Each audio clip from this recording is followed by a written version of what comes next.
নমস্কার দর্শক বন্ধুরা, আশা করি সকলেই ভালো আছেন, সুস্থ আছেন। একটি সুন্দর সকালের শুভেচ্ছা জানিয়ে শুরু করছি আমার দ্বিতীয় ব্লগ। আপনারা অবশ্যই ভিডিওতে একটি লাইক করবেন আর ভিডিওটা স্কিপ না করে শেষ পর্যন্ত দেখবেন। যেহেতু খুব বেশি দিন হয়নি আমি এই চ্যানেলটা খুলেছি এবং আমার সাবস্ক্রাইবার সংখ্যাও ভীষণই কম, মাত্র ৮-৯ জন। তাই এখন প্রত্যেক সপ্তাহেই একটি করে ভিডিও দেব। রেগুলার ভিডিও আমার দেওয়া হয়ে উঠছে না, চেষ্টা করব যাতে ভিডিও দিতে পারি রেগুলার। জীবন নাটকের চেয়েও বেশি নাটকীয়, সত্যিই তাই। আর আজকে সকালটা ঠিক নাটকের মতোই আমার জীবনটা শুরু হয়ে গেল। সকাল সকাল চা বানাতে যাব, ঠান্ডা, চারিদিক কুয়াশা ঘেরা, এত সুন্দর একটা সকালে গরম গরম চা উপভোগ করব। ও মা, দেখি কিনা গ্যাস শেষ। একটাই সিলিন্ডার ছিল ভর্তি, সেটাও শেষ। আর আরেকটাও শেষ হয়ে বসে আছে আগের থেকেই। তাই বর আর আমার যৌথ উদ্যোগে ভাবলাম কাঠেই একটু চা বানিয়ে নেওয়া যাক। বেলা হলে তারপরে না হয় গ্যাস এনে বাকিটা সেরে নেব। তো এই যে কাঠে আমার বর কাঠের আগুন জ্বালিয়ে দিয়েছে আর আমি চা বানাচ্ছি। সকালের প্রথম চাটা কাঠেই বানালাম। সেরকম ব্যবস্থাপনা নেই কাঠে রান্না বান্না করার, কিন্তু যেহেতু এই উনুনটা করা ছিল তাই আজকে কাঠেই চা বানিয়ে নিলাম। তো চলুন, আপনাদেরকেও চায়ের আমন্ত্রণ জানাচ্ছি। অবশ্যই সবাই আমাদের সাথে এরকম গরম গরম চা, যেটা কিনা কাঠের জালে, সেটা উপভোগ করুন। আর বন্ধুদের কাছে আমার অনুরোধ, যারা যারা দেখছেন ভিডিওটি অবশ্যই চ্যানেলটি সাবস্ক্রাইব করবেন, ভিডিওটি লাইক করবেন, বন্ধুদের সাথে শেয়ার করবেন এবং যাতে আরও অনেক ভিডিও বানাতে পারি তার জন্য আমাকে অনুপ্রাণিত করবেন। বাইরে যেহেতু উনুনটা, তাই চা বানাতে বানাতে হাওয়াতে উনুনটা আমার নিভেই যাচ্ছে 50 বার। যাই হোক, কোনো রকমে চাটা বানানোর চেষ্টা করছি, কারণ বেলা না হলে তো গ্যাসের ব্যবস্থা করা যাবে না। আর এই ঠান্ডায় এত সকালে একটু চা ছাড়াও চলছে না। বন্ধুরা অনেকেই হয়তো আমার চ্যানেলের প্রোফাইল পিকচার বা ডিপি যেটা আছে সেটা দেখে ভেবেছেন যে এটা ফুড ব্লগ। অনেকে মন্তব্য করেছেন আমাকে পার্সোনালি, কিন্তু ফুড ব্লগ নয়, আমার লাইফস্টাইল ব্লগই এখানে আপলোড করব। তো আশা করি আপনাদের ভালো লাগবে, শেষ পর্যন্ত দেখুন ভিডিওটা। আজকে আমি কি করলাম সকাল থেকে সেগুলোই আপনাদের সাথে একটু একটু শেয়ার করেছি।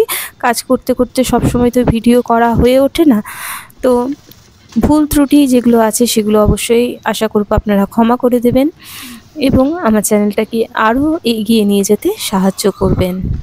আজ আবার আমার বিবাহবার্ষিকীর দিন, 12ই ডিসেম্বর আমার বিবাহবার্ষিকী। আর আজকের দিনেই এরকমটা হতে হলো, তাই ভাবছি।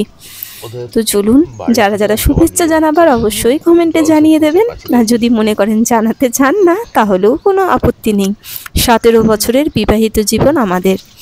সকালবেলায় এই যে একসাথে কাজ করছি, এর থেকে বড় পাওনা আর কি হতে পারে।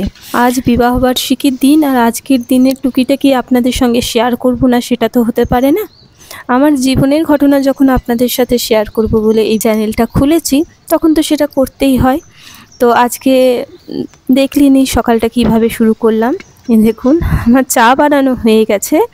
এবারে চাটা ঘরে নিয়ে যাব, কারণ বাইরে তো আমার রান্নাঘরের কোনো ব্যবস্থা নেই। আপনাদেরকে বললাম এই যে কাঠের উনুনটা, এটা সাধারণত শীতকালে জল গরম করার জন্যই ব্যবহার করে থাকি। শীতকালেই বানানো হয়, তারপরে বর্ষাতে আবার নষ্ট হয়ে যায়।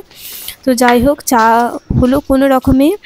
আমাদের 3 জনের জন্য চা, 3 জন বলতে আমি, আমার হাজবেন্ড এবং বাগানে যিনি কাজ করেন মাসি, তার জন্য। তো গরম গরম চা আমি খেয়ে নিচ্ছি। আর আমার 15 বছরের যে ছেলে আছে তার জন্য কাঠেই একটু ম্যাগি বানিয়ে দিয়েছি, কারণ সকালবেলায় ওর জন্য টিফিন কিছু একটা বানাতেই হবে। তো ওকে একটু ম্যাগি বানিয়ে দিলাম। ও সকালে টিফিনে ম্যাগি খেয়ে টিউশন পড়তে যাবে। তারপরে গ্যাস এলো অনেক বেলা করে, গ্যাস পাইনি, তো ছোট একটা সিলিন্ডার ওখান থেকেই নিয়ে এসেছে, সেটাতেই রান্না করলাম। এখন প্রায় 8টা বাজে, রাত্রি 8টা। আর আমরা এসেছি পানাগড় বাজারে। যেহেতু বললাম আপনাদেরকে প্রথমেই যে আজকে আমার বিবাহবার্ষিকী, তাই আমার জন্য কিছু একটা কিনবে বলে বর চলে এসছে পানাগড় বাজারে।